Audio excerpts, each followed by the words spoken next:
Hello, sir, Dhaka sir, am I audible?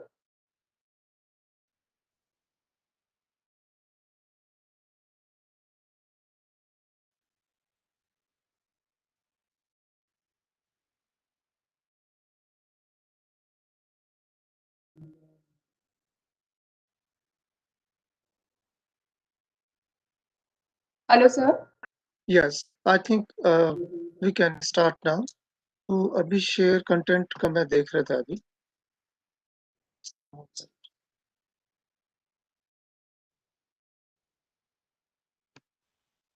Good afternoon to all respected dignitaries and participants. Myself, Mrs. Reena Pandey, welcome you all to the third day of webinar on climatology and meteorology on behalf of Nanni Pari Simant Engineering Institute, Pithoragarh. For today's second session, I would like to invite Dr. S.K. Dhaka sir, who is professor in Delhi University, third lecture on thermal structure and meteorological process in the atmosphere. If there is any query from the participant side, kindly put your queries in the chat box. All queries will be taken after the session.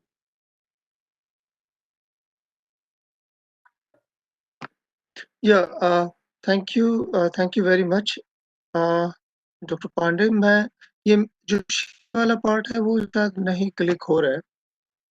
Just trying to share my content. हाँ, खुल रहा है. अब खुल गया. I think this is my.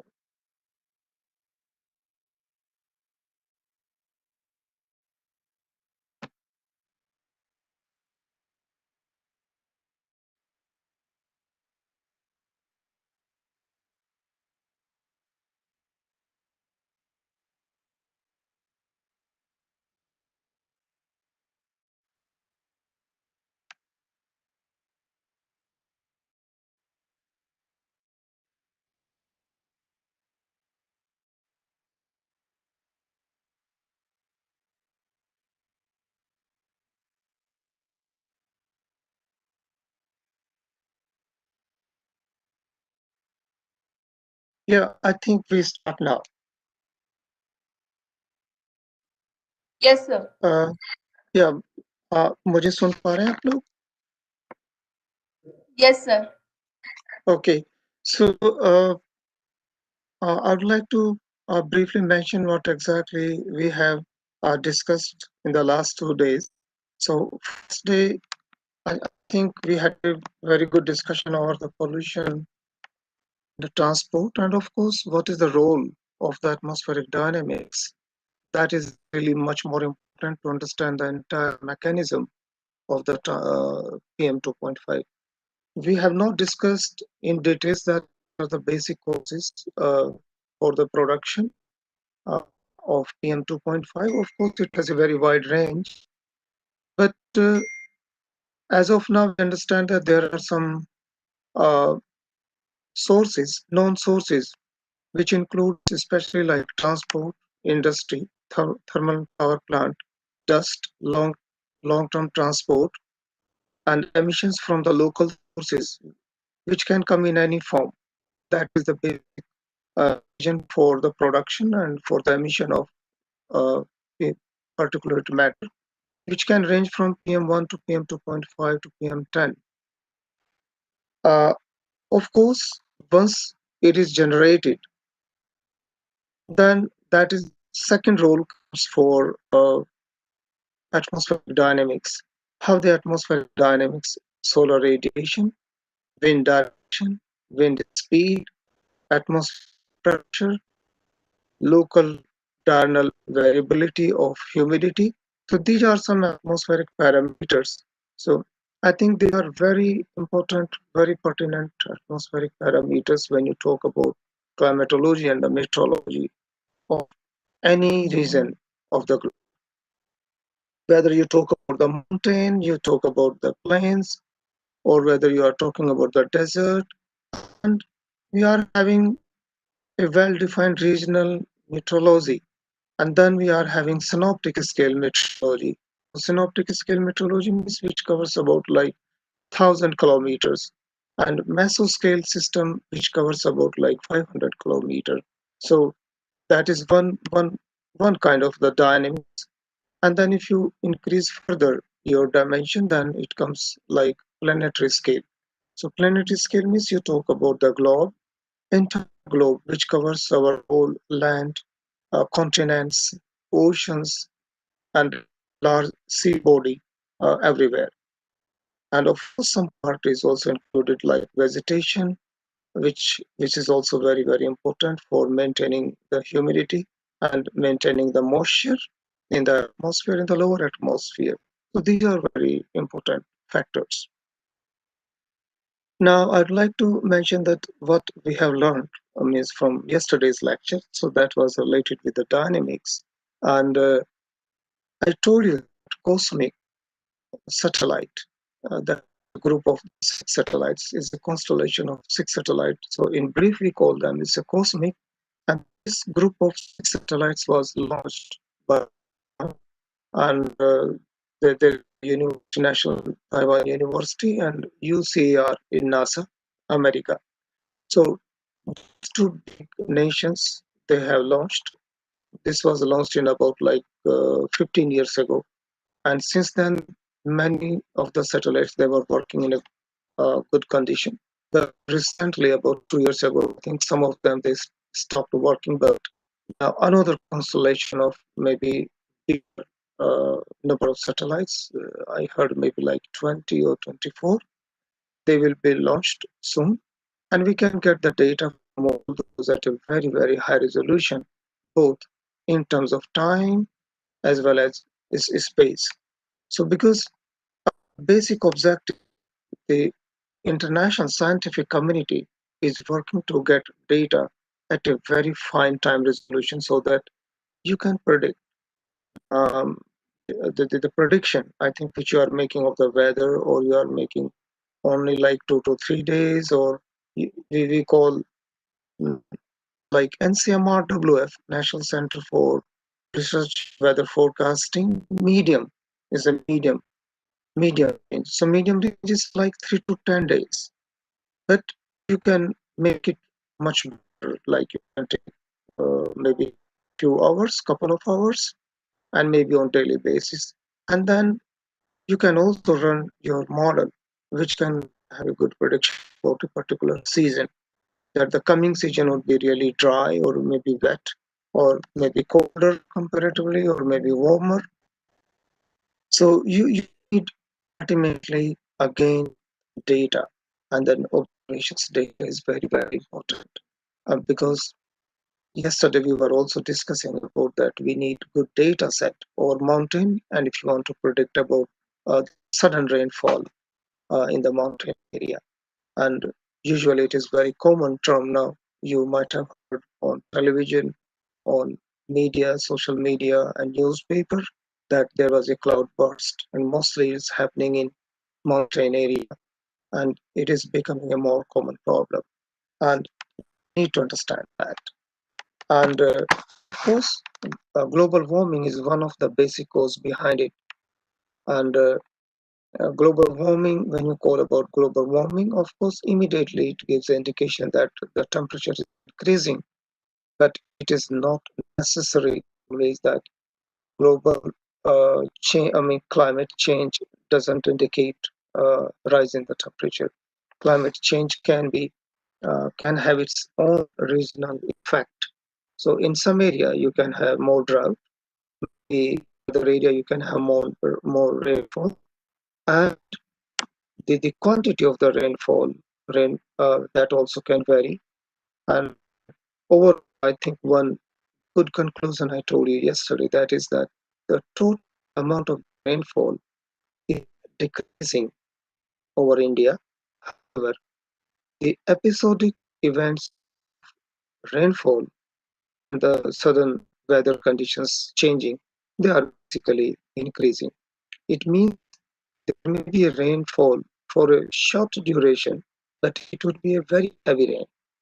So that is very dangerous for our population and for the public, for transport and for uh, local local area, because they do not get enough time to to get ready for this kind of the rainfall. So ultimately, you are trapped in terms of like there would be a sudden and a big water body coming down from the mountain, and you can get away.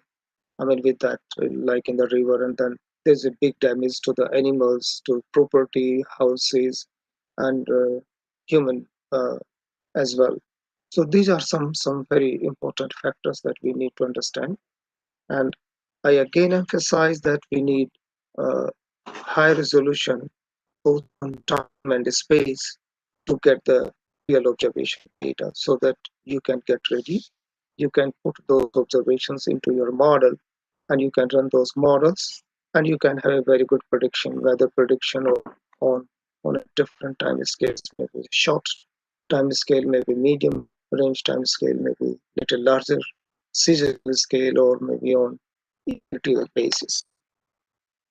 So I would like to remind you that you might have heard on several occasions that this year uh, rainfall would be normal, would be less comparatively, or maybe larger.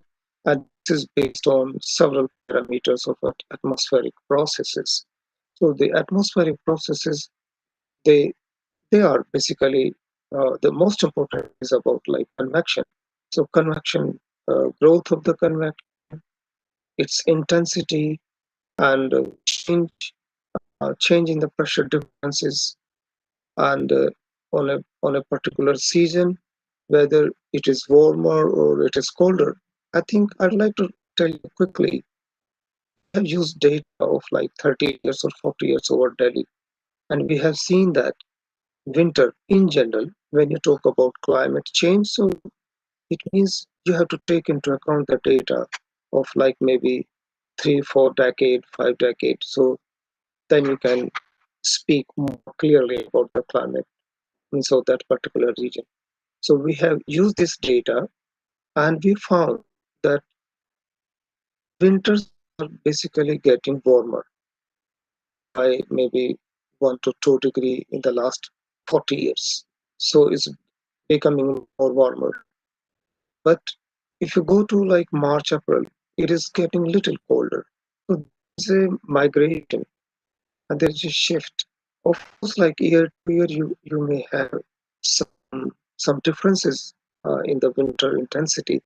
Like recently, I mean, this week in Delhi, we are experiencing quite cold conditions, and I can imagine that what would be happening in the mountain, especially at Pithoragarh, Nainital area, would be much colder. But overall, if you just take into account altogether 40 years, then based on the 40 years, you can speak that certainly that there is a migration, it is getting warmer. So November and December, the temperature has increased marginally, maybe up to like 2 degrees centigrade or little larger than that. And just opposite is happening in the spring season. So it is declining. So you can take data from like Nainital or Pithoragarh and then of like 40 years, and you can check that what is happening means whether there is a gradual change in the temperature or in the wind speed, intensity, then you can have a good prediction that what is going to happen in the next 2 decades or 3 decades based on your experience of the past data. So that is about, I was talking about the atmospheric processes. So, but because it is important to understand both together when you talk about atmospheric processes and the thermal structure. So thermal structure is a very basic fundamental structure of the atmosphere on average. Of course, it can change from one season to another season, 1 year to another year. So you can experience like year to year variability or maybe from one decade to another decade. But on average, if you put them together, then you can see like for instance vertical profile of temperature. So today I would like to show you uh, the entire globe. That is a snapshot of entire globe. Last yesterday, I think I have.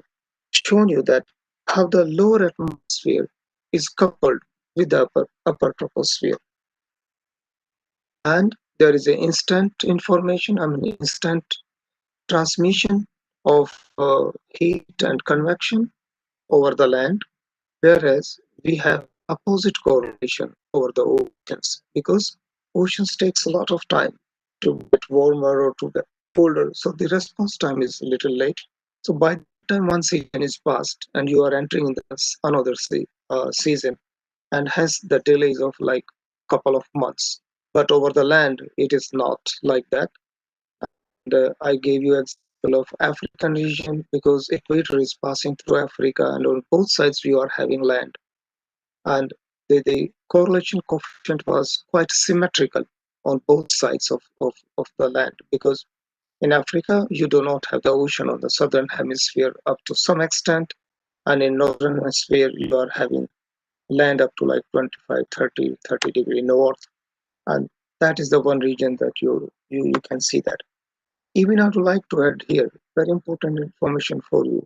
If you take a satellite data, certain temperature data over land, just very close to Bay of Bengal, you are over the land area, and then satellite can take observations over the bay side, that is seaside area.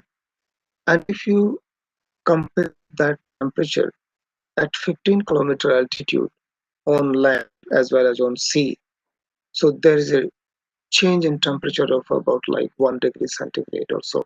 So the transition you can see that easily, because wherever you are having ocean and there is a convection, and when there is a convection, then it takes like vertical motions, and which going up and getting colder and coming down. But the land, it is more instant, and the convection is more instant, so it may be a little colder comparatively in comparison to the ocean side by 1 degree, 1 to 1.5 degrees centigrade.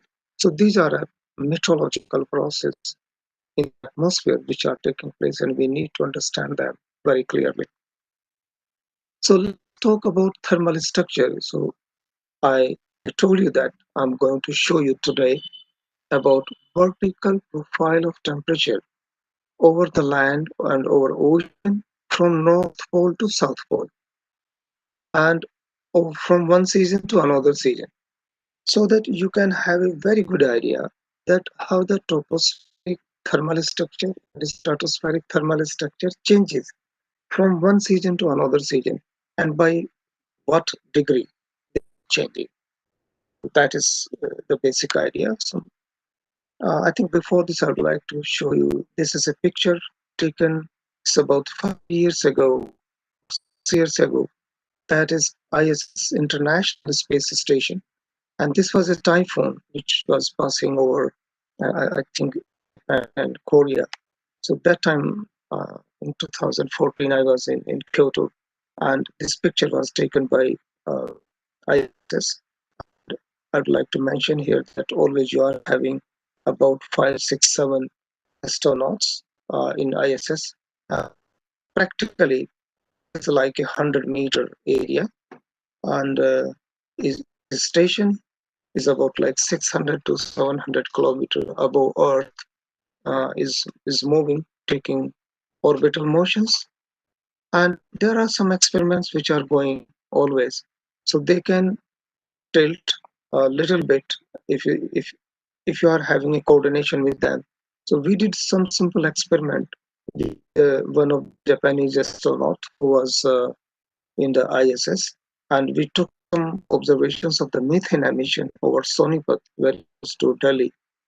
And that time we requested them to pass, when it passed through this particular area. So they shifted that path, and we could get actual methane emission profile from the top.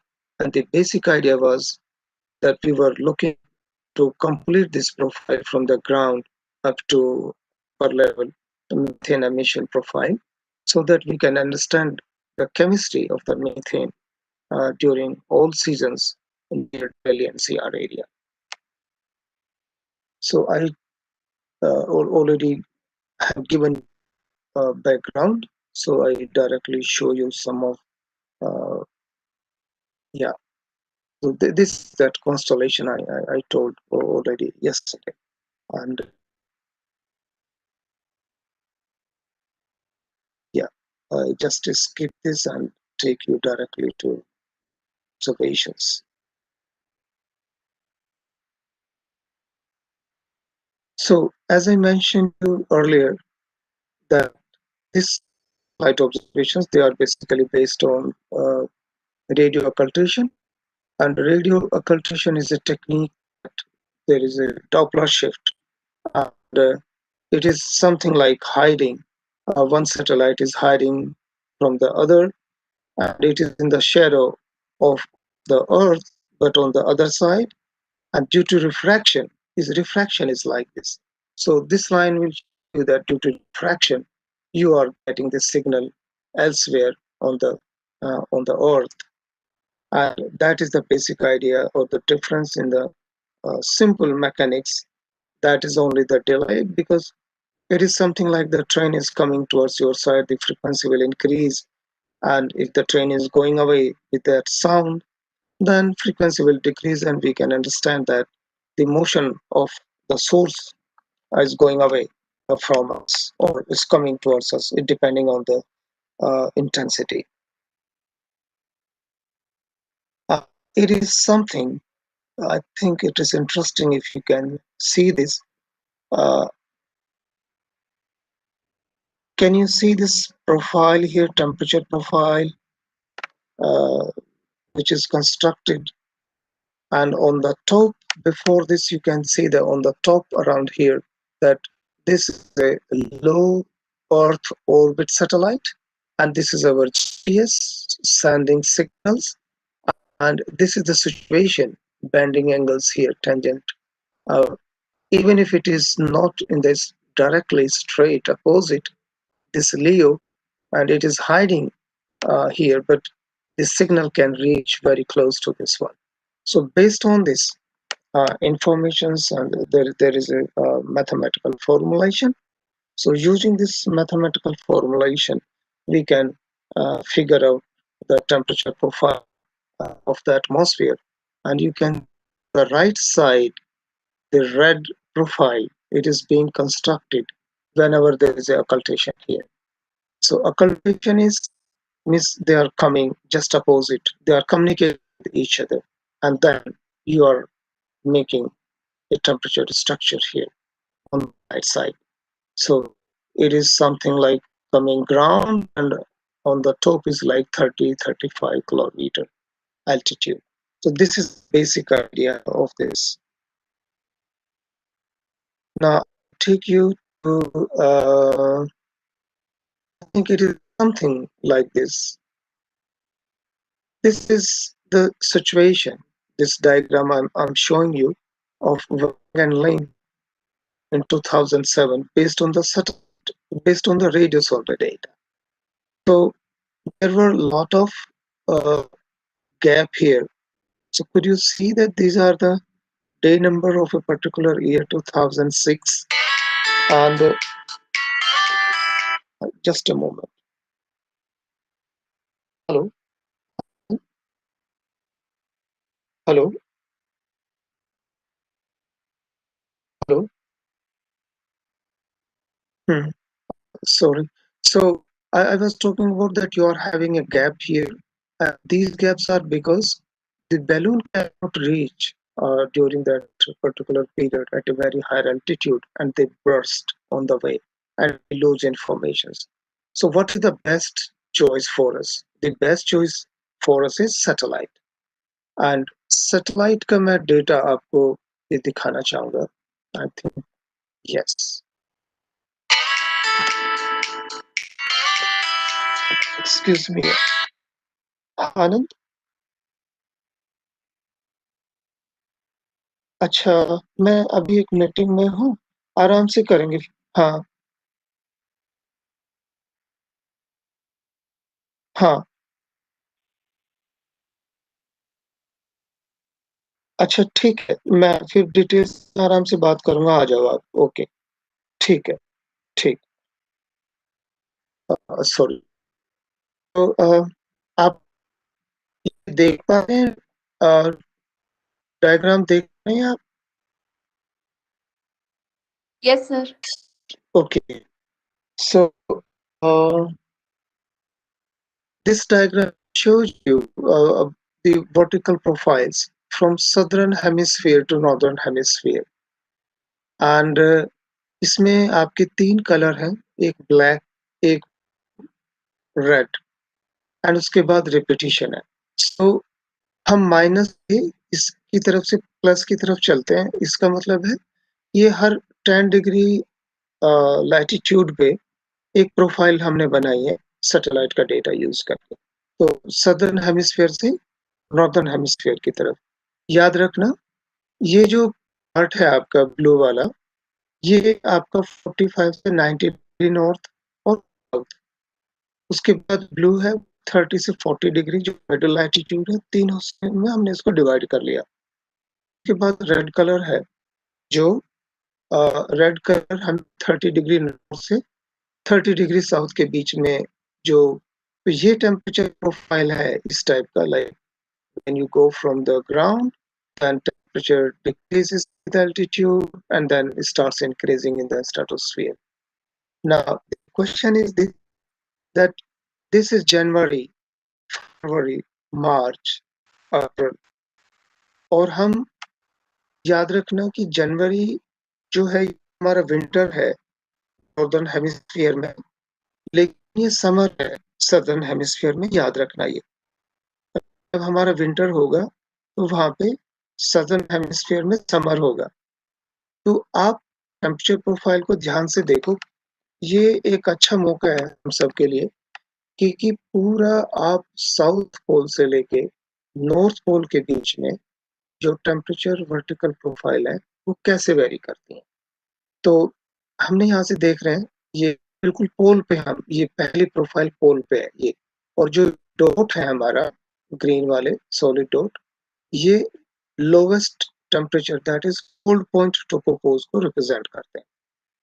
तो हमें यहाँ पे दिख रहा है बिल्कुल साफ, 1 2 3 4 5 6, तो करीब मतलब 5 डिग्री के हिसाब से अगर हम लगाएं तो ये आपकी करीब 70 डिग्री नॉर्थ साउथ में चला जाता है, मतलब पोल से 90 डिग्री से। और यहाँ पे जो इसका पोल पॉइंट टोपोपोज है उसकी हाइट ना करीब 8 9 किलोमीटर होती है, मैक्सिमम 10 किलोमीटर। जो कल भी किसी ने एक सवाल पूछा था, that what is the height of the coldest point in the troposphere. So the answer is very clear today, that the coldest temperature is a, or tropopause, you can say, that in the southern hemisphere during summer. Remember, January is winter for us, but it is summer in the southern hemisphere.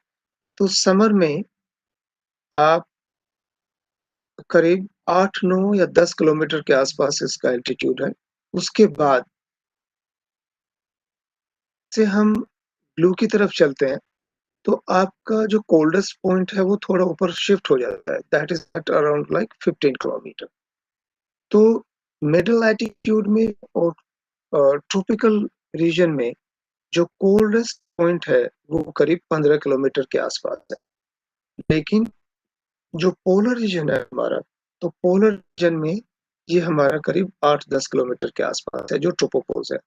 तो ट्रोपोपोज के बाद stratosphere जल्दी शुरू हो जाता है, जो polar region है हमारे। तो ये स्ट्रेटोस्फीयर का हिस्सा है, ये वाला जो आप देख रहे हैं ब्लैक वाली लाइन। मिडिल एल्टीट्यूड में ये आपका स्ट्रेटोस्फीयर कम है, तो हम ये कह सकते हैं स्ट्रेटोस्फीयर यहाँ थोड़ा बढ़ गया, एक्सपेंड हो गया। अब रेड में और इसमें थोड़ा सा फर्क है।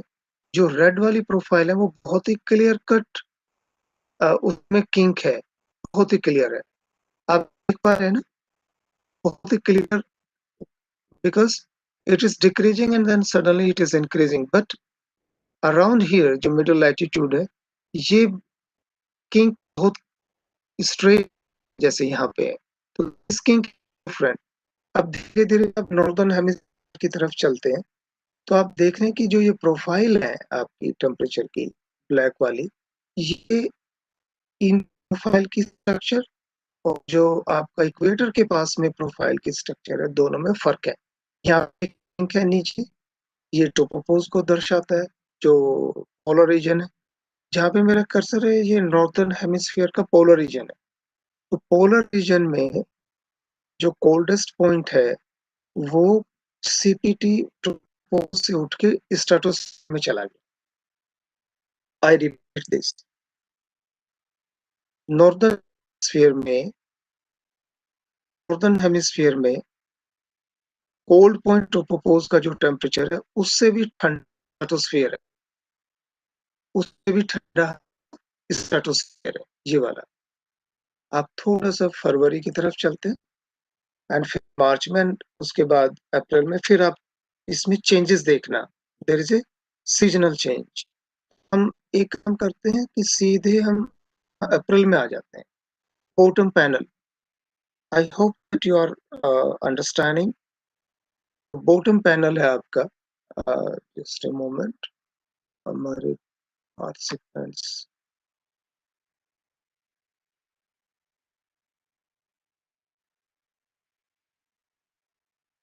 सो आप लोग Ashish, Babita, Brajesh, Lakshya, Manisha and Manoj, I hope कि आप सुन पा रहे हैं मुझे। Yes, sir. आप okay, I think it's quite good, like if there is no disturbance. So can you see the bottom panel जो अप्रैल है? अप्रैल Yes. में आप लोग देख रहे हैं कि जनवरी से अप्रैल में जो आपका कोल्डेस्ट पॉइंट था, नीचे 8-9 किलोमीटर पे, वो कोल्डेस्ट पॉइंट अब यहाँ पे चला गया।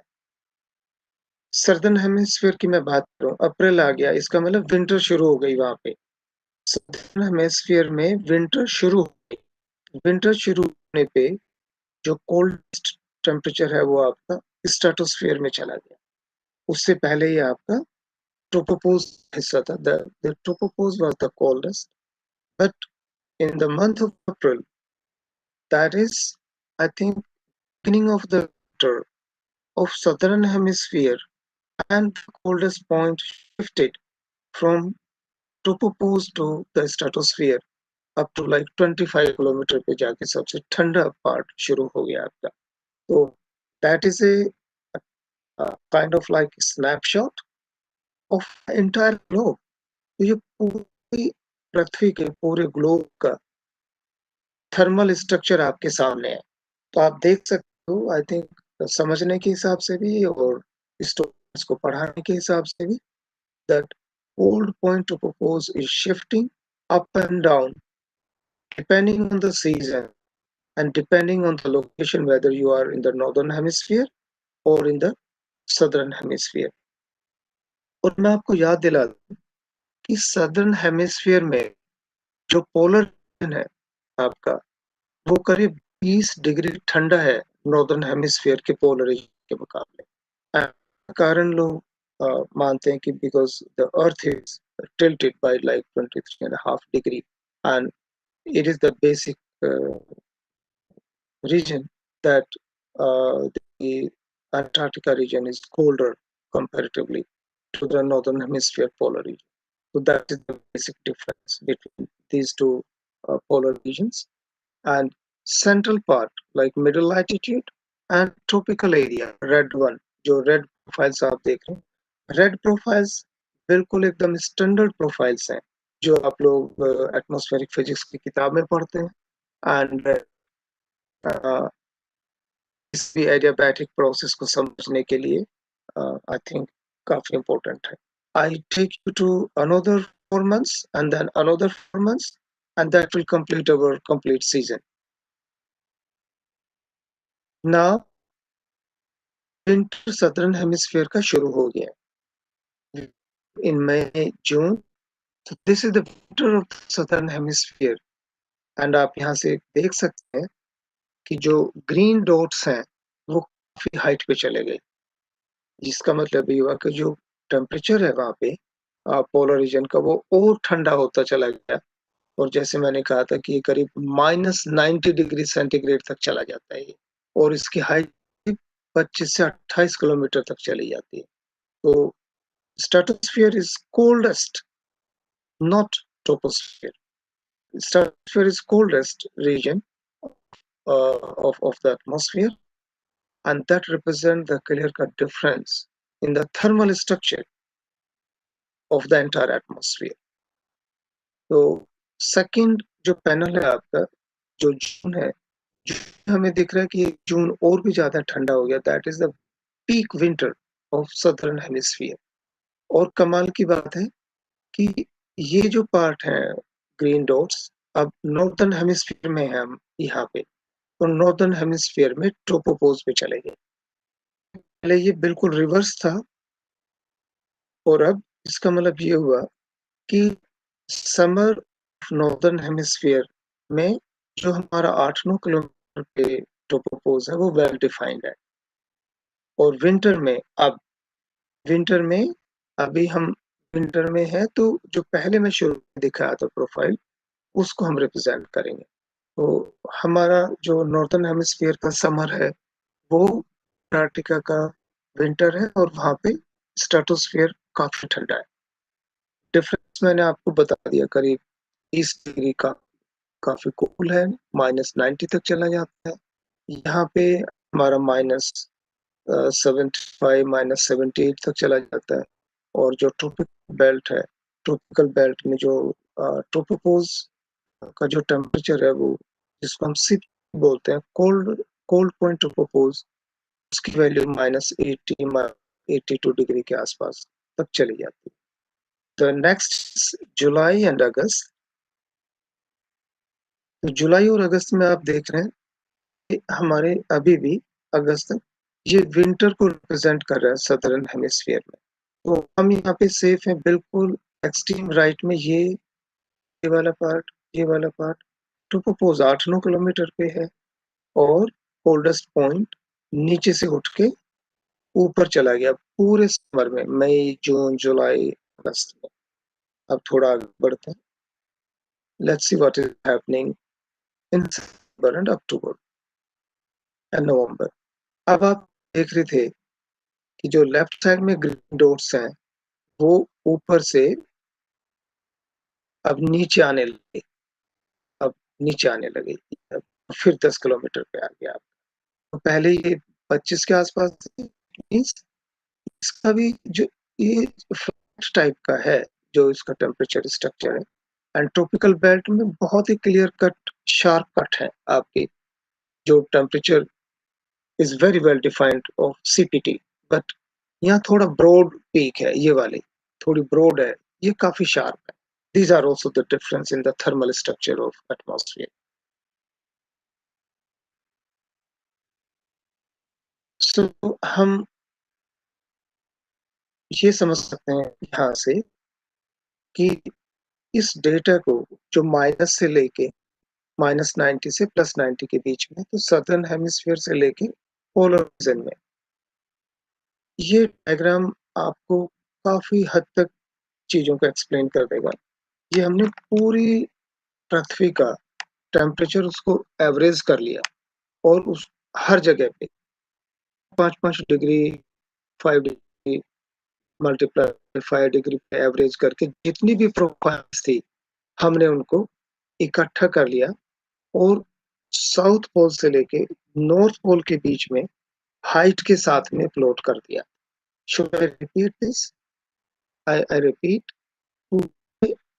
जनवरी से लेके दिसंबर तक 12 महीने का एक पूरी पृथ्वी का हर लैटिट्यूड लॉन्गिट्यूड को एवरेज करके उसकी टेम्परेचर प्रोफाइल जनरेट की, और उसको साउथ पोल से लेके नॉर्थ पोल के बीच में प्लॉट किया, ये वाला। और हमने हाइट के साथ दिखाया, ये आपकी हाइट है।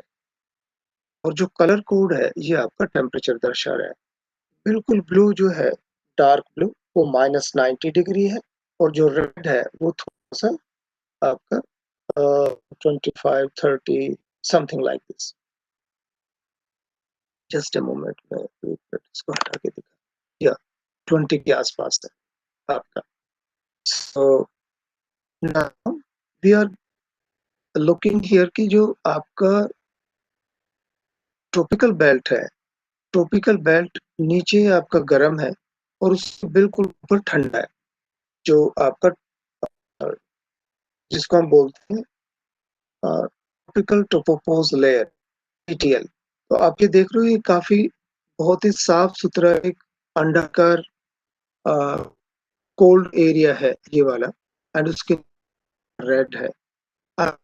नॉर्दर्न हेमिस्फीयर में, नॉर्दर्न हेमिस्फीयर में विंटर में स्ट्रेटोस्फीयर कोल्ड है, काफी कोल्ड है। तो ये आपको दिख रहा है यहाँ पे। Similarly when you go to February, तो फरवरी में भी आपका जो ट्रॉपिकल बेल्ट है बिल्कुल नीचे ग्राउंड के वो रेड है और उसके ऊपर है यहाँ एंड मार्च अप्रैल में। और ये जो कोड वाला पार्ट था, ये वाला, ये धीरे धीरे आपको ये रेड गोले दिख रहे हैं,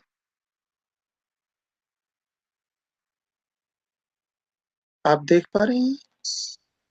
यस यस सर। सर। हाँ, ओके। अब मुझे बता दीजिए, आपको इंटरेस्ट आ रहा है ना? Yes sir. Okay, I believe आप लोग इसको सीख पा रहे हो ठीक से, क्योंकि बहुत अच्छा मौका है आपको श्योर सर। समझने के लिए। राइट।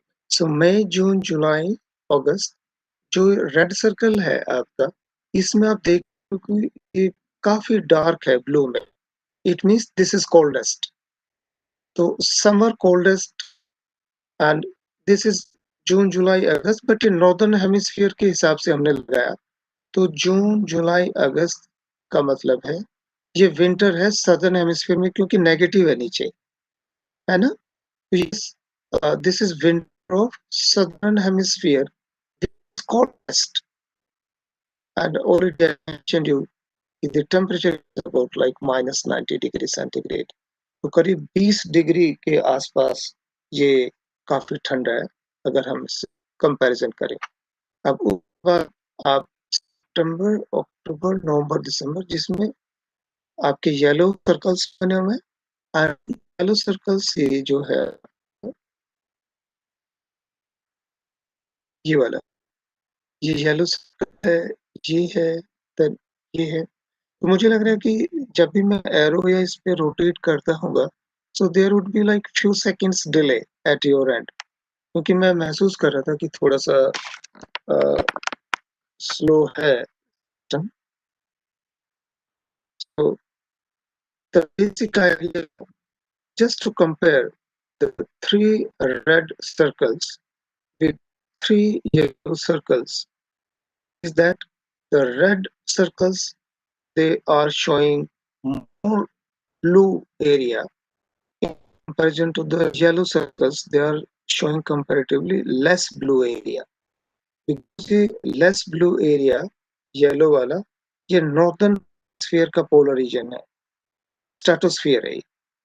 और dark blue, the red circles, ये सदर्न हेमिस्फीयर का पोलर रीजन है, स्ट्रेटोस्फीयर का। तो जो स्फीयर है आपका सदर्न हेमिस्फीयर में, यहाँ बिल्कुल क्लियर कट नजर आ रहा है, इज मोर कोल्ड। और एक चीज और आप देख रहे हैं कि जो स्ट्रेटोस्फीयर में स्फीयर में एक आपका जो ट्रॉपिकल बेल्ट है उसके ऊपर ब्लू एरिया है, और एक ब्लू एरिया पोलर रीजन में शिफ्ट होता रहता है। तो मोरलेस आप देख सकते हैं कि जो ट्रॉपिकल बेल्ट में 15-20 किलोमीटर के आसपास जो ब्लू एरिया है वो रिटेन रहता है काफी लंबे टाइम तक। उसमें थोड़ा वेरिएशन आता है, मतलब समर और colder CPT in comparison to the sorry winter, winter is more colder than summer. This is another difference of the thermal structure. तो मुझे लग रहा है कि आज जो आप देख पाए कि पूरे ग्लोब की 6 सैटेलाइट्स को यूज करके करीब 32 टेम्परेचर प्रोफाइल को इकट्ठा करके ग्लोब के हर 2.5 इंटू 2.5 लैटिट्यूड लॉन्गिट्यूड सेक्शंस को एवरेज करके ये डायग्राम बनाए गए और इस डायग्राम को बना के हाइट के साथ में टाइम के साथ में और सदर्न पोल से नॉर्दर्न पोल की तरफ हमने इसको रिप्रेजेंट किया so that we can really understand the difference between northern hemisphere and southern hemisphere, polar region versus tropical area, structure of the temperature profile in the tropical belt, and which is more sharp, and temperature profile in the polar region is more is not very clear, is more expanded between 10 to 20 kilometers. These basic similarities and the differences into hemispheres and their temperature structure. Show maybe one or two event. मैं यहाँ पे आपको चाहता हूँ कि एक बहुत ही interesting होती है जिस पोलर रीजन में जिसको हम बोलते हैं एसएसब्लू स्ट्रेटोस्फेरिक या सडन स्ट्रेटोस्फेरिक वार्मिंग. आप लोगों ने सुना है ये word sudden stratospheric warming? No. No, sir. Okay. I think Manisha is speaking. Manisha, I would like to mention here that what is happening in the polar region. Polar region में suddenly करीब 30, 40, 50, 60 degree centigrade temperature बढ़ जाता है stratosphere का sudden, जैसा उसका नाम है ना SSW, स्ट्रेटोस्फेरिक वार्मिंग. और वो Yes, sir. region में जो एक स्ट्रक्चर है जिसको हम वर्टेक्स बोलते हैं, क्योंकि तेज हवाएं वहां पे चलती हैं एंड एक सर्कल बनता है पोलर में और वो स्ट्रॉन्ग हो जाता है. वो वर्टेक्स है, वेस्ट से ईस्ट की तरफ वो रोटेट करता रहता है वो. एंड उसमें जो ओजोन कॉन्सेंट्रेशन है वो भी ट्रैप हो जाती है. तो कभी कभी वो जो वर्टेक्स है वो स्प्लिट हो जाता है और स्प्लिट कभी कभी नहीं भी स्प्लिट होता तो वो मतलब गोल ना रह के बीच में उसमें स्ट्रक्चर बन जाती हैं चारों तरफ. तो स्ट्रक्चर बन जाती है. वहाँ पे जो हमारी वर्टिकली प्रोपगेटिंग waves हैं, they basically generate and they carry energy and which is basically transferred in the upper atmosphere, stratosphere में चला जाता है. And they are having very large amplitude, but when they reach the stratosphere they break, and when they break entire means energy is basically dumped there, and hence the temperature is increased by 30 degree, 40 degree and all 50 degree. And लेकिन बात यहीं तक सीमित नहीं रहती कि polar region में sudden temperature अगर बढ़ जाता है तो उसका जो इम्पैक्ट है वो ट्रॉपिकल बेल्ट में भी आता है. जो हमारा इक्वेटर है वहां तक उसका प्रभाव आता है और इसको वो उल्टा प्रभाव है. अगर वो गर्म होता है वहां पे तो ये ठंडा हो जाता है और इसकी जो रेस्पॉन्स टाइम है वो काफी रैपिड है. मतलब एक ही दिन में उसका प्रभाव आप पोलर रीजन से इक्वेटर पे आ जाएगा through very rapid motions. Resolve है, we don't know what kind of motions they basically set up. Certainly it is meridional circulation. Meridional का मतलब होता है नॉर्थ साउथ और जोनल का मतलब होता है ईस्ट वेस्ट. तो जो जोनल सर्कुलेशन है that is east west circulation, but meridional circulation is north south circulation which cross the equator. और in general east west जो motions हैं they are very strong. Meridional motions are not very strong, but occasionally they are predominant and they cross the equator, reach in the southern hemisphere. तो ये SSW का जो sudden stratospheric warming है उसका impact मैं आपको एक तो पिक्चर मुझे मिल जाएंगी, I will show you. and then we will stop that.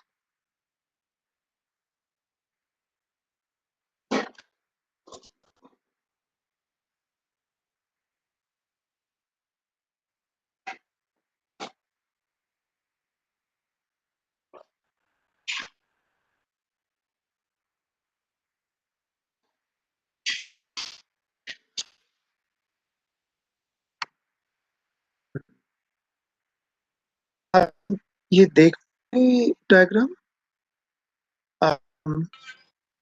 ये हमने एवरेज किया 80 डिग्री से 90 डिग्री नॉर्थ, मतलब पोलर रीजन में 2009 का एक बहुत ही स्ट्रॉन्ग स्प्लिट हुआ था। ये वर्टेक्स का स्प्लिट हो गया था और इसके ऊपर ना रेड पोर्शन है, यहाँ पे ये रेड, दिस आर विंटर है। विंटर में ऐसा होता है सडन स्ट्रेटोस्फेरिक वार्मिंग, और उसका जो इम्पैक्ट है वो ऊपर मेसोस्फीयर और स्ट्रेटोस्फीयर में होता है, और उसका इम्पैक्ट धीरे धीरे नीचे की तरफ आता है। तो मैं बहुत डिटेल्स में ना जाके आपको ये दिखाना चाह रहा था।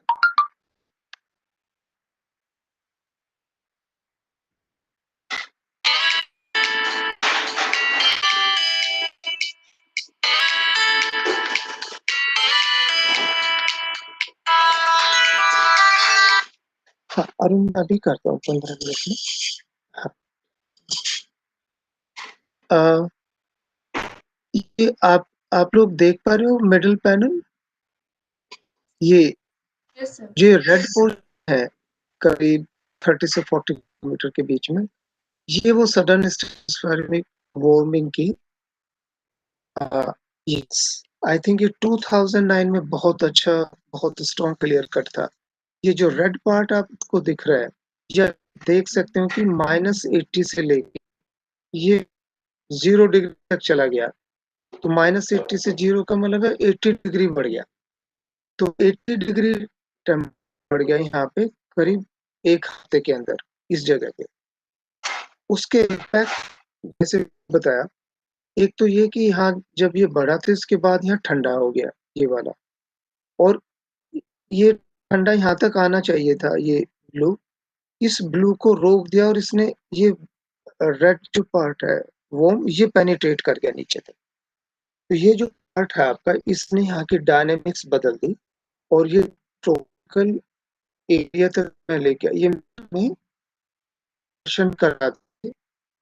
तो 7, 9, 10, 11 और रीजन के सैटेलाइट के टेम्परेचर को डेटा को यूज करके ये 2011 नॉर्मल है, ऐसा होना चाहिए। लेकिन 2009 में क्या हुआ, ये हो गया, ये गड़बड़ हो गई। 2008 में भी तारती गई बीच बीच में, ये मोर और लेस नॉर्मल जैसा था ये वाला 2007 का। बट 2010 में फिर आया ये वाला पार्ट, और इसको इसने डिस्टर्ब कर दिया काफी। तो अच्छा, आगे तक आप देख लीजिए 2012, 13, 14 और 13 में फिर बहुत रेड पोर्शन हुआ, और ये ब्लू, जबकि ऐसे जाना चाहिए था, नॉर्मल ऐसे जाना चाहिए था 14 के जैसे, but it has split in 2013। And ये आप समझ लीजिए कि ये टेम्परेचर है आपका 40 किलोमीटर और पीक जो 23 डे पे है ये, और उसके अब है ये पोलर रीजन में है। सडन पीक दिख रही है आप लोगों को, ये पीक आपको दिख रही है? आप लोग सुन पा रहे हैं? Yes sir. हाँ, ये पीक दिख रही है आपको 23 पे, एक्स एक्सिस पे 23 जहाँ पे है जी। अब मैं इसके कोरस्पॉन्डिंग आपको इक्वेटर पे मैं दिखाना चाहता हूँ कि इसका इम्पैक्ट क्या हुआ।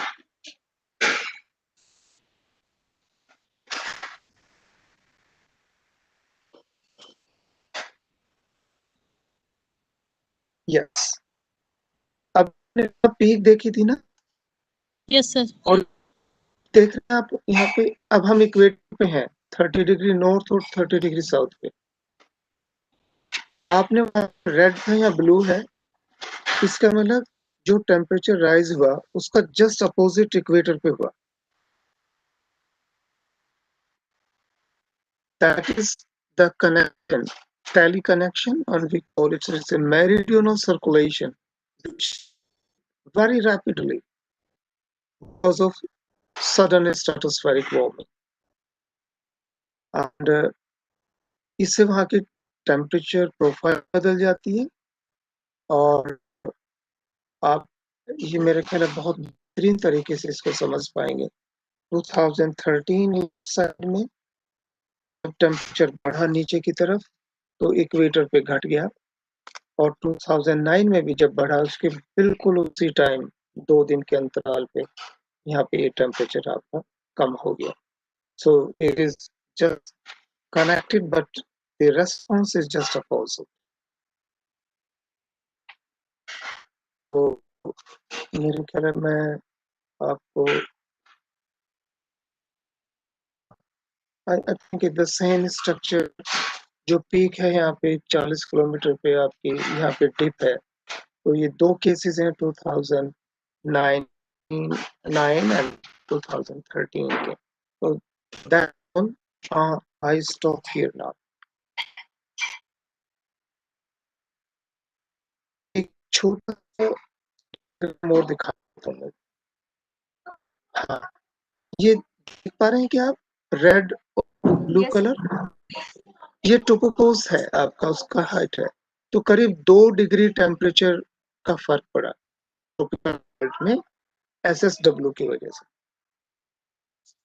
ठीक है, तो ये मुझे लग रहा है बहुत हाँ, बस ये आप समझने का है कि आई think this is important. Is of like 2 degrees centigrade because of that sudden warming in the polar region. So I think I stopped sharing and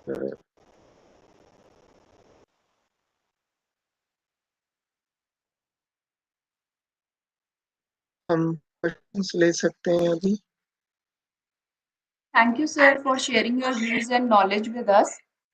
Yeah. Any question from the participant side?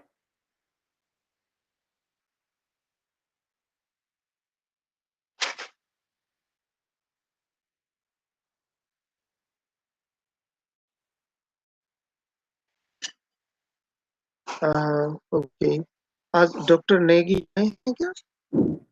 Yes, sir. मैं एक बार उनको देखना चाहूंगा because he is here now. हाँ नेगी साहब, नमस्कार. नमस्कार, कैसे हैं आप?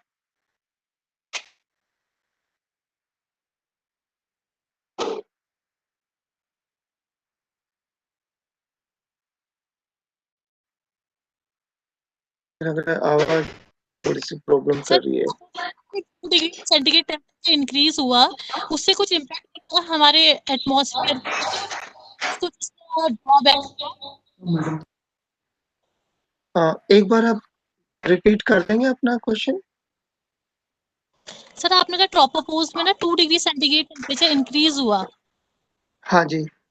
तो उससे कोई हमारे एटमॉस्फेयर मतलब उससे कुछ बड़ा कुछ चेंजेस आया? हाँ, इनफैक्ट ये अच्छा सवाल है आपका, क्योंकि एटमॉस्फेयर में 1 या 2 डिग्री टेम्परेचर का ना मायने होते हैं. जैसे प्रेशर डिफरेंस में ग्राउंड पे अगर 3-4 मिलीबार का फर्क अगर हो जाए तो 3-4 millibar pressure difference, that makes lot of sense. In general लोगों को लगता है कि उससे क्या फर्क पड़ता है, but it makes a lot of sense from dynamics point of view because it starts a kind of like motions. It can initiate the setting up of some circulation, and because ये काफी लंबे चौड़े area में उसका impact है, so then it can set up a large meridional circulation in the atmosphere, and that can disturb the large scale circulation horizontally. Atmosphere एक ऐसी laboratory है, मतलब हर दिन कुछ ना कुछ नया होता है उसमें. एंड मुझे 25 साल हो गए, 30 साल हो गए, मेरा मन नहीं भरा अभी.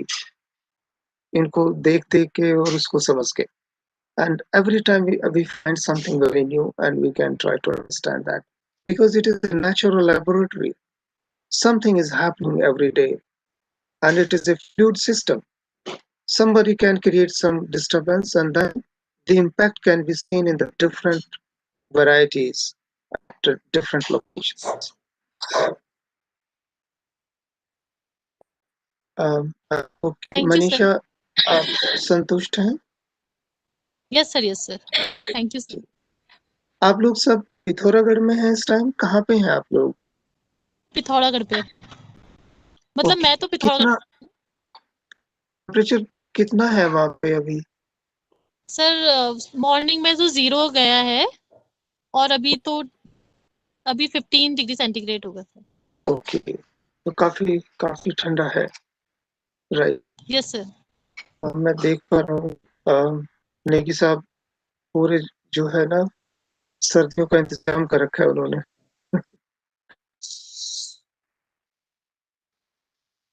ओके, और कोई सवाल है आपका?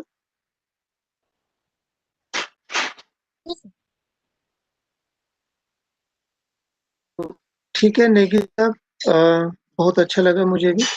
Thank you very much. अच्छा लगा सर आपसे ऑनलाइन जी भेंट करके. बिल्कुल आपके लेक्चर मुलाकात. काफी अच्छे रहे. हाँ, तो डॉक्टर नरेंद्र का भी आज रहा होगा लेक्चर? हाँ सर, ओके, मॉर्निंग में था सर. तो मेरा मन यही था कि आप लोगों के साथ में बैठ के मतलब सीखने के तरीके से कुछ बातें हों. तो आई होप कि आई कुड सक्सीड 50%. आई मुझे अच्छा लगा आपके जो एंकर पर है ना. हाँ जी, हाँ जी. हाँ, बहुत अच्छा लगा. You really organised in a very nice way and hello to all the participants. I'm really happy you are doing a great job sitting at a very high altitude. So it was difficult otherwise, like in this particular season. आप दिल्ली आए तो आप मिल सकते हैं मुझे. तो आपका स्वागत. जी, तो ठीक है. I take leave and wish you all the best, your entire team. Once again, congratulations to you, Dr. Negi, especially, who has invited me, and your old patron, director, and funding agencies, your organizations, everyone. Thanks a lot. Thank you, sir.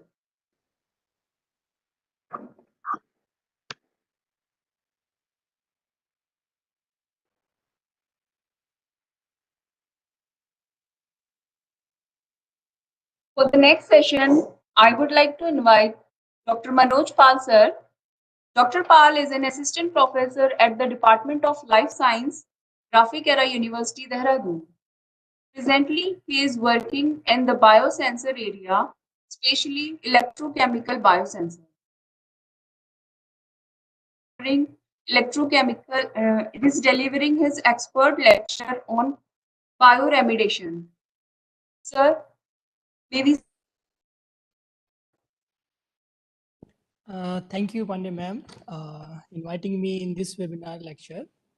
First of all, very good afternoon to all the team, especially the Chief Patron AS Vidyarthi, Director of the Nannipuri Simant Engineering Institute, Convener Dr. CMS Negi and Mr. Devendra Giri, and all the co-convener and organizing members. Thank you very much inviting me in this webinar.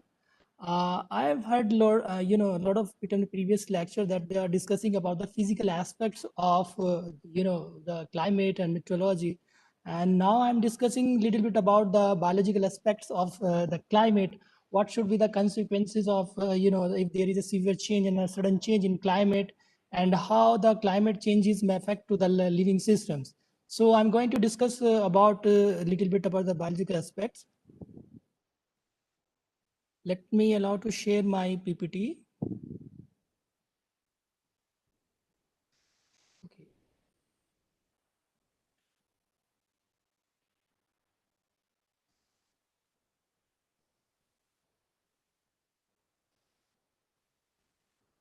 Is my PPT visible to all? Yes, sir. Okay. So my topic of today presentation is bioremediations. That is actually a sustainable approach, how we can remediate the soil and water bodies, those are polluted by the organic pollutants as well as inorganic pollutants. So first of all, about the introductions, how the anthropogenic activities have increased the weather temperature, and one of the major reasons the CO2 concentration level, and that has been drastically increased from this industrial time, and increase the temperature up to 1 to 2 degree. That is a drastic. Actually, this is a there is a debate in how much temperature increased from the last 20 years, but it is expected that a 1 to 2 degree temperature is rise up in last 2 decades. So what are the consequences of these changes in weather, like the rise in temperatures? So somehow they affect to the biogeochemical cycle, and these biogeochemical is a part of the climate actually. So if you know that what is biogeochemicals, all these the CO2 cycles, carbon cycles, and nitrogen cycles, these are the biogeochemical cycles. How these elements in the gaseous form move up in the atmosphere and then go come back to the earth in an element or compound form utilized by the plants. So there are actually many anthropogenic activities, those not only like this CO2 emission that is very common, like pollution, and there are other anthropogenic activities, those have increased the organic as well as inorganic pollution in natural environment, like the land and the water bodies. So I'll quote the one very basic example that is in your NCRT book, like the eggshell of the eagle weakened due to the high level of DDT. This is very classical example of organic pollutions. The DDT, that is actually a kind of the pesticide we use, and this DDT actually used by many the eagle cells, because this DDT released in environment, especially in the water bodies, and utilized by the small fishes. Then these small fishes again, eat by the large fishes, and so on the large level of the trophic animals utilizing the lower trophic level. So there is a continuous increase or magnification of the DDT level from small trophic level to the higher trophic level. And when it reaches to the very high level of trophic, I mean to that this is a biological trophic level. And if we talk about the eagle, is a very high trophic level in the food chain. And this magnification is to very high level and cause the damage to their egg. And one of the reason that these eagles actually close to the extinctions. And one more another example of diclofenac drug that was actually used by Indian livestock holders, and they use this diclofenac drug as a painkiller to their livestock during especially the fever, if their animals is getting the fever. So this diclofenac drug have also severe side effect, because once the animal is died, it was utilized by these vultures, Indian vultures, and these vultures, when they get contaminated with this the diclofenac, what actually happens? So the gut system is actually impaired with the the normal functioning, and they get died. So during 90s, almost 90% of Indian vultures have been extincted because of this the diclofenac drug in the livestock, and the government has then taken the initiative to reduce or to to ban this diclofenac drug, at least not in livestock. So government had tried, but to not succeed at that level. And again, then government and a plan to import some the vultures from the other countries, and this kind of program have been started in Rajasthan. So you rarely see these vultures nowadays because they are very close to extinctions. So these are the side effect of organic pollutions, and these are the very classical example.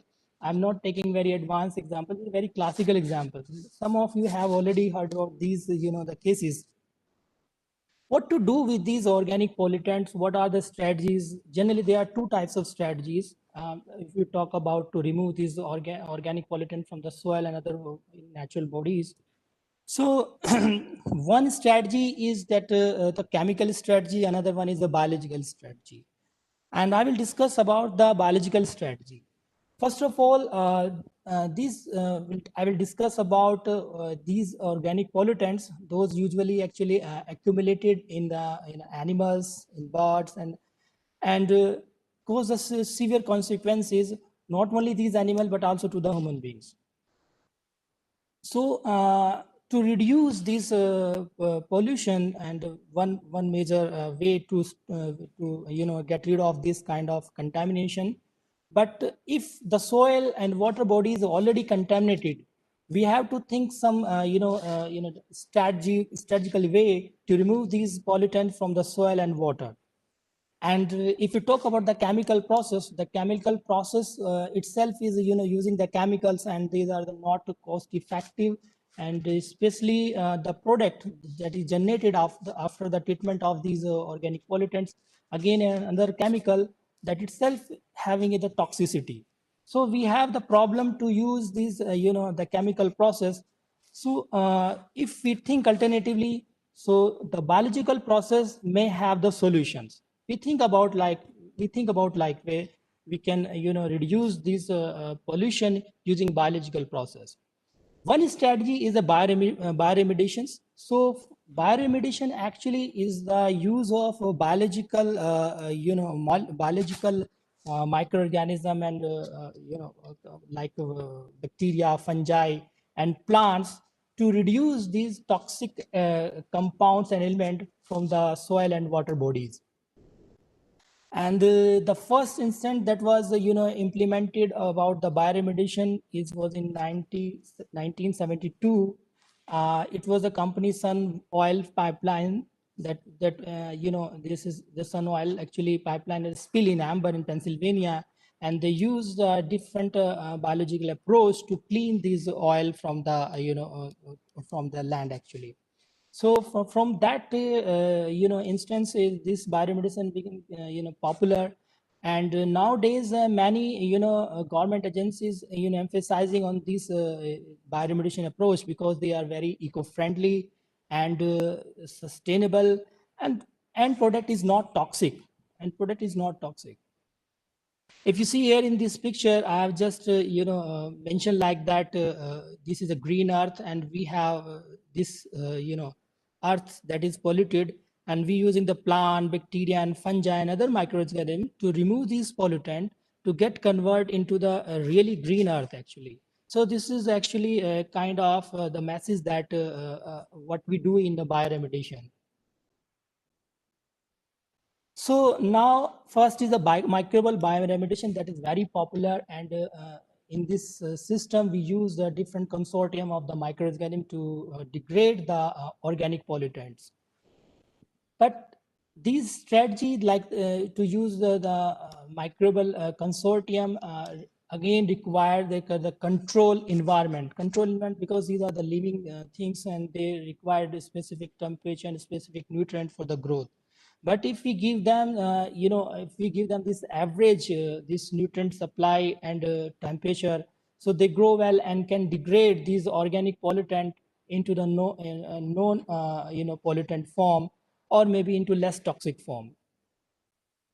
So if you see here in this picture, I have seen that the microbial bioremediation actually affected by different factors like the temperature, pH, moisture, nutrient, and soil type. These are actually the factor required for the growth of the microorganisms. And again, the microorganism itself is actually depend on the microbial diversity and genetic compositions and their metabolic systems. Further, the type of the pollutant they are going to remediate depending on the bioavailability and the recalcitrance and the concentration and the solubility of the pollutant in the medium. So if there is no bioavailability, it means that if the microbe is not able to utilize, it's not able to capture that organic pollutants, so then there is no purpose of bioremediation, because it is very essential that the organic pollutant must be absorbed by the microbial community like bacteria, fungi. So it is essential. Again, recalcitrance is property that some chemicals is like a very nasty. They do not easily oxidize, do not easily reduce into non-toxic form. So in that case, it is very difficult to control the microbial consortium, because if the chemical is very recalcitrant, is nasty in the point of view that reduction or oxidations, it will take a lot of time to optimize the microbial consortium. One classical example, that is the 2,4-D, that is the herbicides.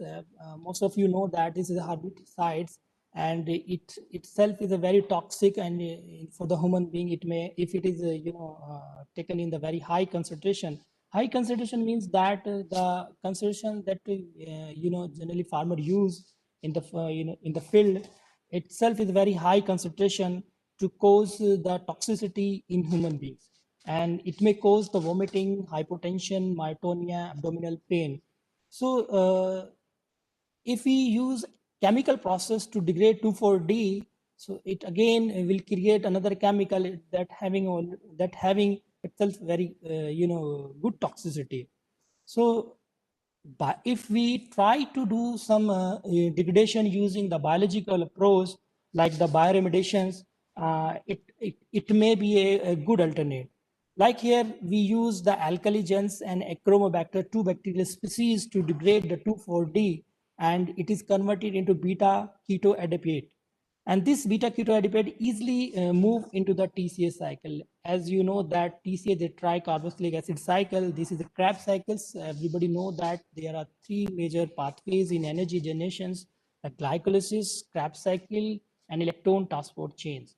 So this is actually the straight three pathways through which any carbohydrate molecule actually oxidize to get energy. So this molecule easily move to the TCA cycle to generate the energy. So this group actually have used the alkaligens and Achromobacter species. I have quoted here the reference in bottom. They use these two group of bacterial species to oxidize 2,4-D. And this is one of the novel approach actually in the form actually, because without using any chemical, you are degrading a toxic chemical into the non-toxic form, and nothing is generating as an end product that itself is a toxic. So it's actually completely a green way to convert the toxic chemical into the useful form. There are many actually bacterial species available. Those can oxidize organic pollutants like 2,4,6 trinitrotoluene. Everybody know TNT. This is a very common name, TNT, and used in actually many any actually manufacturing process, especially like the bomb formation.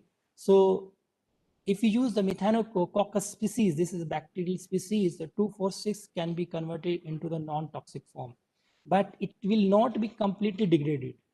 It will not be completely degraded, but the end product will be less toxic itself. Some people have reported that the oxidation of 2,4,6 trinitrotoluene shows the toxicity.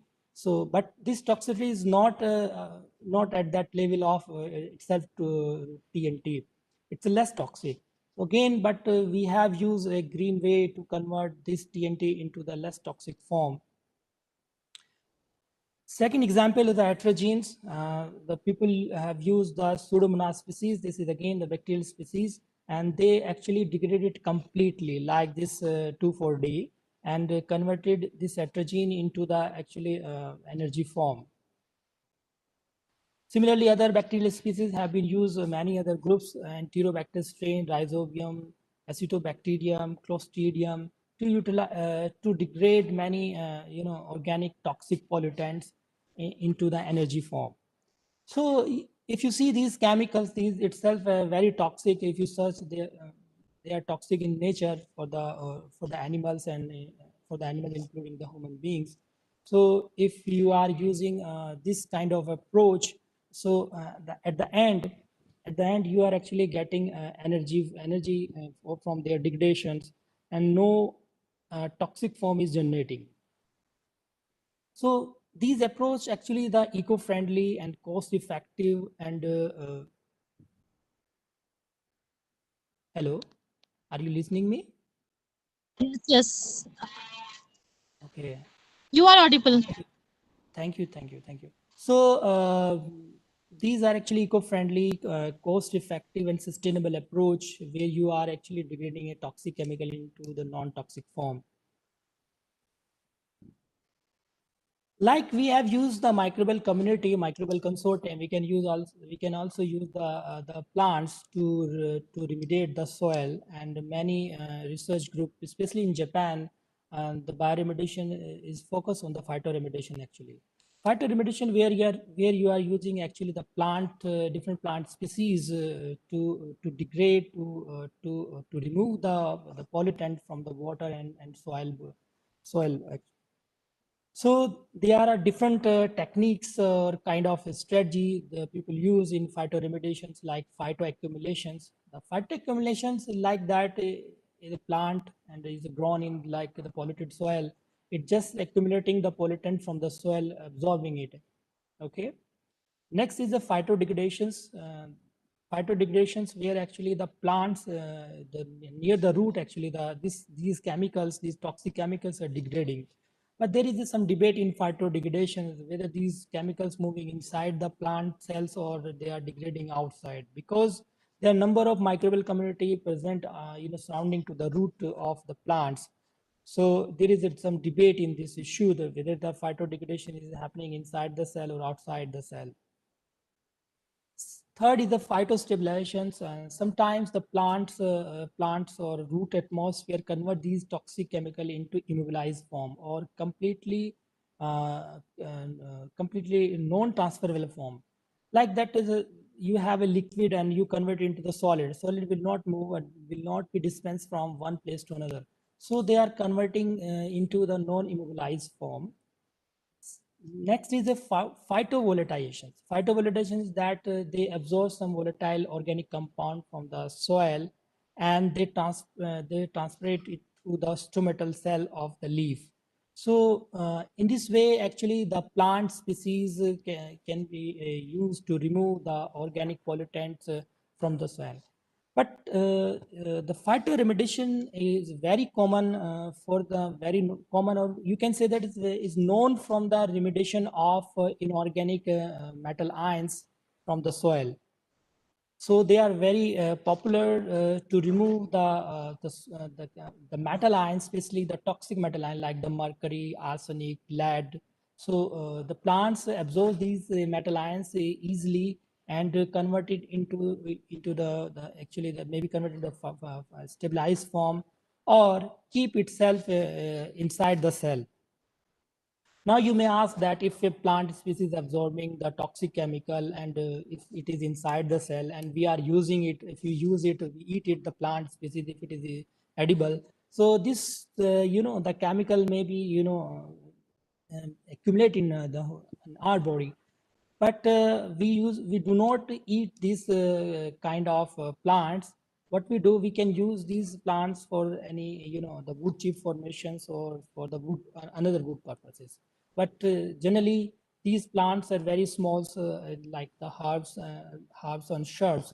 So very few plant species, those are the like the tree form, and for them we can use for the timber purposes. Next, it's one case study for the plant species very common, that is the polychlorinated biphenyl compounds. These compounds actually literally very nasty and could not be easily degraded or transformed by the microbial community.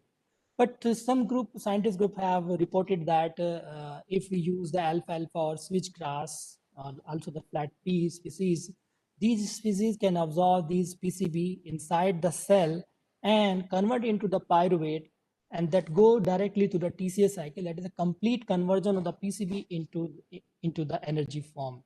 So this is itself is a kind of the, the and a big achievement where you are converting a toxic chemicals that are not easily oxidized by the microbial community, and the plant species are converting into energy form. So it's actually the big achievements.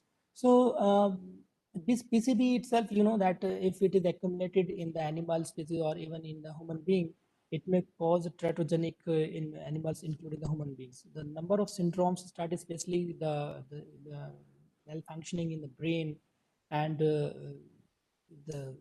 not the proper development of the organs.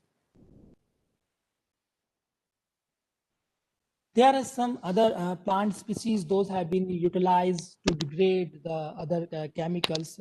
Again, these pollutants similar to utilized in the microbial remediations like PCB, RDX, TNT. Okay, so I have already got the alfalfa, flat pea species, but maize, soybean also used to degrade these TNT RDX species. I'm mentioning here some pollutants; those are literally very toxic for the soil. However, there is a very very long list of the plants; those have been utilized to degrade the organic pollutants. So I'm just quoting here the some the pollutants; those are very toxic and degraded by the plant species. So what is the advantage of the bioremediation? First of all, this is inexpensive and easy to manage. So there is a complete sequestration of the carbon and the itself, these process actually the eco-friendly and the end product is not toxic. And major thing that the plant species, those you are using in bioremediation and is not itself useful actually. Very few plant species actually useful purposes. Generally, these are herbs and shrubs and weedy plants. Those are used in phytoremediations.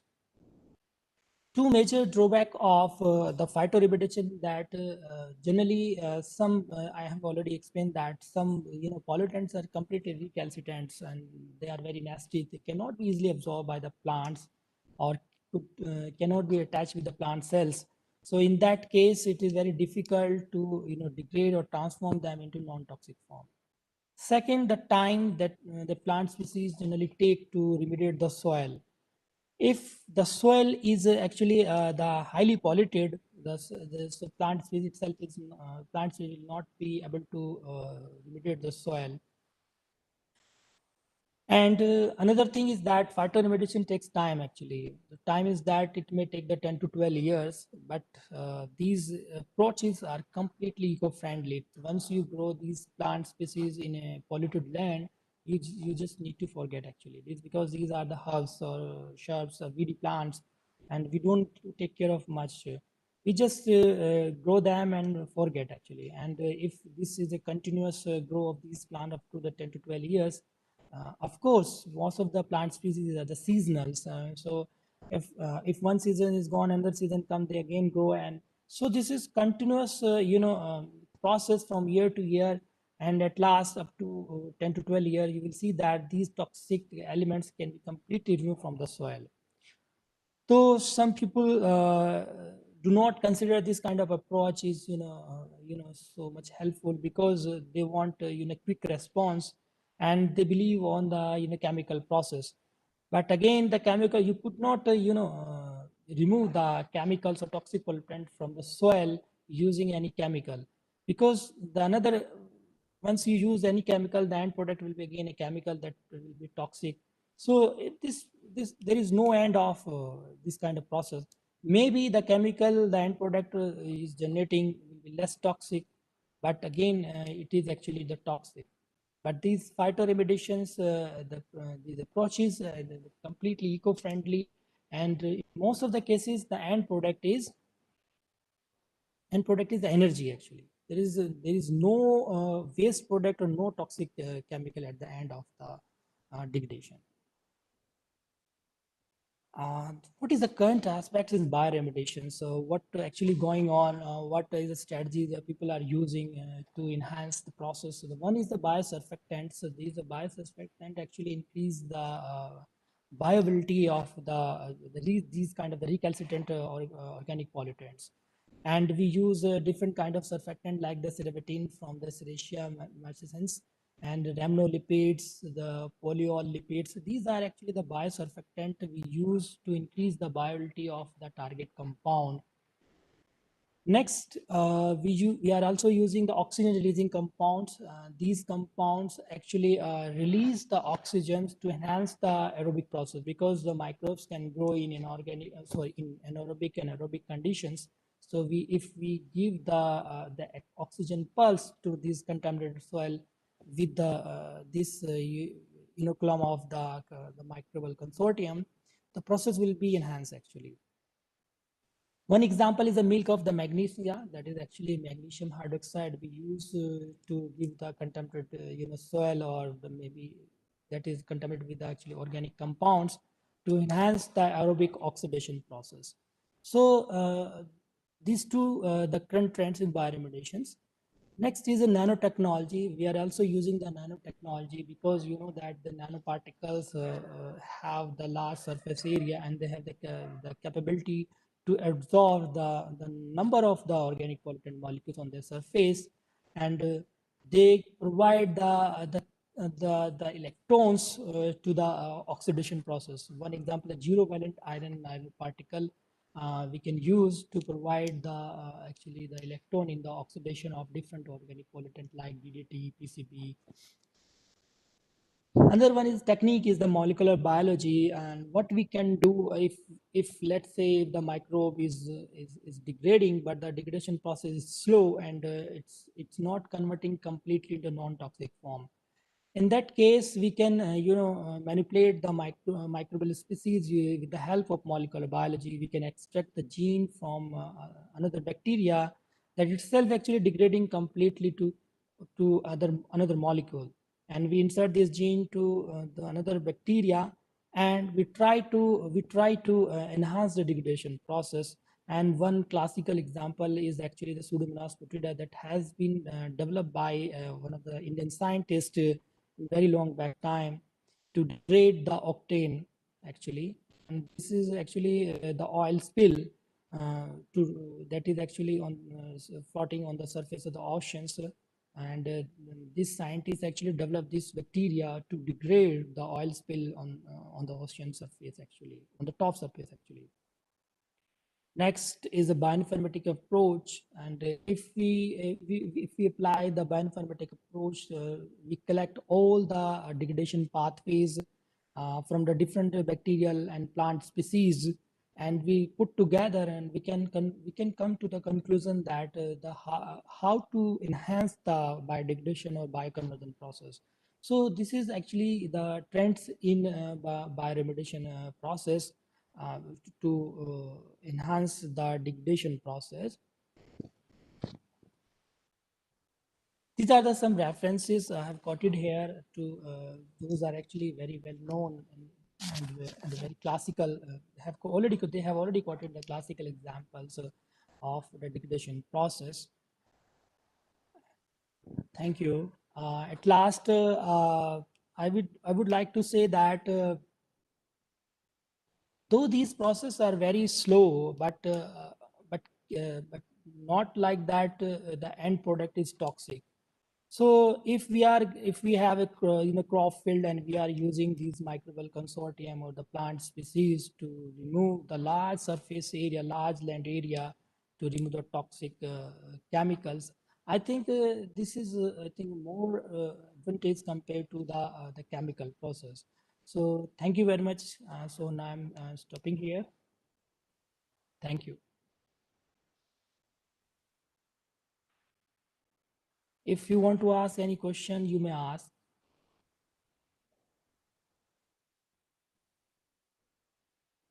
Thank you, sir, for giving your precious time. Thank you, sir. Participants, any queries? You may ask. Sir जैसे आपने अभी बताया कि जो metals होते हैं, special जो phyto remediation है, उसमें आप जो इनऑर्गेनिक मेटल्स को ये एब्जॉर्ब करता है, तो क्या वो प्लांट्स खुद कंटामिनेंट नहीं हो जाते हैं? हाँ, ये बात मैंने बोली थी कि जब प्लांट हम जो यूज कर रहे हैं, actually these are the VD plants. VD plants means these are not actually useful plants. These most of them actually the VD plants. ये जो हमारे खेतों में खरपतवार उग जाते हैं, उस तरह के प्लांट्स होते हैं. तो इनकी जो कैपेबिलिटी है कि एब्जॉर्प्शन जो कैपेबिलिटी है मेटल आयंस को बहुत हाई होती है, तो ये एब्जॉर्व कर लेते हैं. तो इस तरह के प्लांट्स को हम किसी तरह से भी खाने के पर्पज से भी यूज नहीं कर सकते, टिम्बर के पर्पज से भी यूज नहीं। जनरली हम क्या करते हैं, इनको उखाड़ते यानी हैं। कि क्वेश्चन जैसे आप ये वीडी प्लांट्स हैं बोल रहे हैं सर आप, तो ये वीडी प्लांट तो वहीं पर उगते हैं, वहीं डिस्ट्रॉय हो जाते हैं, तो फिर क्या वो मेटल का कंसंट्रेशन कुछ वहीं सेम ही नहीं रहता होगा? नहीं नहीं, हम इन प्लांट्स को उगाने के बाद उखाड़ देते हैं उस सरफेस से, वहां से उखाड़ देते हैं। और जो फाइटो रेमिडिएशन जो एब्जॉर्प्शन होता है, आप कह रहे हो कि प्लांट्स के अंदर एक्यूमुलेट होगा, जलाएंगे तो फिर दोबारा मेटल आयंस वहीं बच जाएगा। एक्चुअली बहुत सारे जो मेटल आयंस होता है उनका उनका फाइटो स्टेबलाइजेशन भी हो जाता है, तो वो जनरली टॉक्सिक फॉर्म में नहीं रहते, वो नॉन टॉक्सिक फॉर्म है। बिकॉज एक अगर हम मरकरी की भी बात करें तो एक वैलेंट फॉर्म उसकी टॉक्सिक है तो दूसरी नॉन टॉक्सिक फॉर्म है। So somehow they are converting into non-toxic form actually. Okay, thank you sir.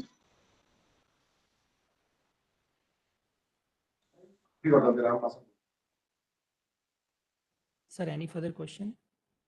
Any more queries, participants?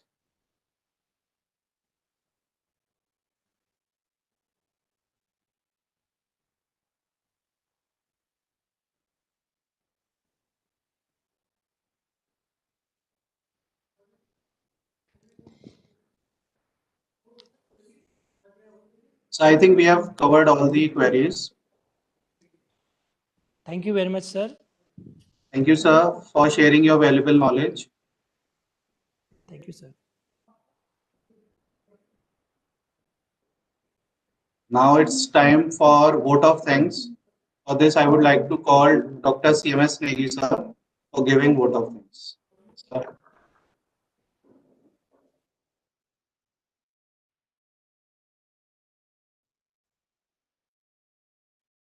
सम्मानित विद्वान जन, अध्यापक, छात्र छात्राओं,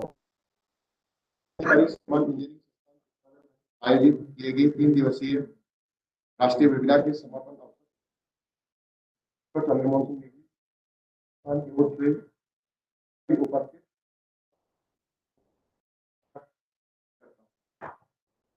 आभार व्यक्त करता हूँ प्रोफेसर क्योंकि संस्थान इसमें आयोजित करने वाले ओर से आगे बढ़कर सहायता हेतु हमेशा तत्पर रहते हैं। विशेष आभार व्यक्त करना चाहूंगा सिंह जी का, प्रोफेसर एस के ढाका जी का, वैज्ञानिक डॉक्टर नरेंद्र सिंह जी का, वैज्ञानिक डॉक्टर कृष्णागिरी जी का एवं डॉक्टर मनोज पाल जी का, उन्होंने अपना बहुमूल्य समय हमें दिया और व्याख्यानों से लाभान्वित किया। अन्य सभी लोगों का जिन्होंने रहते हुए अपना सहयोग का धन्यवाद चाहता हूँ। कॉलेज पिथौरागढ़ से doctor Manisha Bisht, doctor G S गड़िया। कोरोना महामारी के इस दौर में सामूहिक प्रयास की कार्यक्रम करना अत्यंत कठिन। हमारे संस्थान के कर्मठ एवं बहुमुखी प्रतिभाओं के धनी रविंद्र गिरी जी, डॉक्टर केसी दास जी, बिष्ट जी, पूर्ण रवि पांडे जी, महाराज जी, कुमार जी, रीना पांडे जी, गुरुराज जी, मुन्ना सिंह जी, कुंदन देशवा जी का भी आभार व्यक्त करना चाहता हूँ। और विशेष अनुरोध है कि अपनी ज्ञान एवं ऊर्जा से संस्थान के द्वारा आयोजित अन्य कार्यक्रमों को भी सफल बनाने हेतु आशीर्वाद प्रदान करते रहेंगे। आपका विशेष आभारी डॉक्टर चंद्रमोहन सिंह नेगी। धन्यवाद। Thank you, sir. Thank you, participants. Thank you, speakers, for your giving this valuable time for this 3 days webinar. Now it's time to close this. We'll meet you soon. Thank you. Thank you sir. Thank you, ma'am. Participants, one small announcement. Certificates will be provided after filling the feedback form. The feedback form will be provided by tomorrow, 12 noon, in the WhatsApp group. The mail ID filled by you, please check while filling the feedback form that mail ID you have entered is correct, so that feedback, your certificates can be provided to you properly. Thank you, participants.